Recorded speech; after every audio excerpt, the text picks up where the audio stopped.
అన్నమయ్య జిల్లాలో చోరీలకి పాల్పడుతున్న దొంగను పోలీసులు అరెస్టు చేశారు. అతని దగ్గర నుండి 22 ల్యాప్టాప్లు, ఫోన్, బైక్ స్వాధీనం చేసుకున్నారు.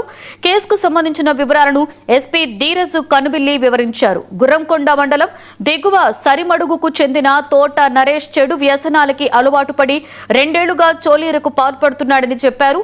నిందితుడిపై ఇప్పటికే తిరుపతి, గుర్రంకొండ పోలీస్ స్టేషన్స్ లో పలు కేసులు నమోదయ్యాయని తెలిపారు.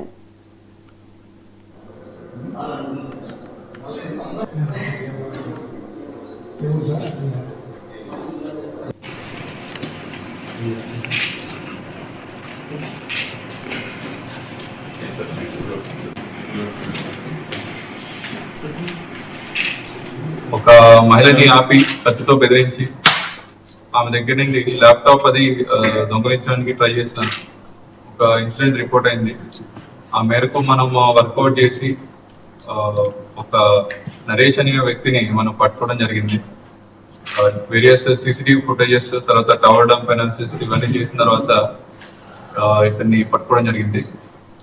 పట్టుకున్న తర్వాత మనము ఇతని దగ్గర నుండి 1 ల్యాప్టాప్ రికవర్ చేయడం జరిగింది. అండ్ ఫర్దర్ గా అతన్ని ఇంట్రోగేట్ చేసిన తర్వాత అతని ఇంటి దగ్గర మనం సెర్చ్ చేస్తే 22 ల్యాప్టాప్స్ మరియు ఒక స్టోలెన్ ఫోన్ కూడా మనకి దొరకడం జరిగింది. తిరుపతిలోని వేరే వాళ్ళకి అమ్మడం జరుగుతుంది. సో ముద్దాయిని మనం ఈరోజు రిమాండ్ చేయడం జరుగుతుంది. అండ్ ఫర్దర్ గా ఎవరైనా సరే ల్యాప్టాప్స్ పోగొట్టుకుని వాళ్ళు మేబీ కంప్లైంట్ ఇవ్వకపోయినా లేదంటే పోలీస్ వారికి అప్రోచ్ అవ్వకుండా ఉంటే ఈ ల్యాప్టాప్స్ వాళ్ళ ఉంటే వాళ్ళని కూడా వచ్చి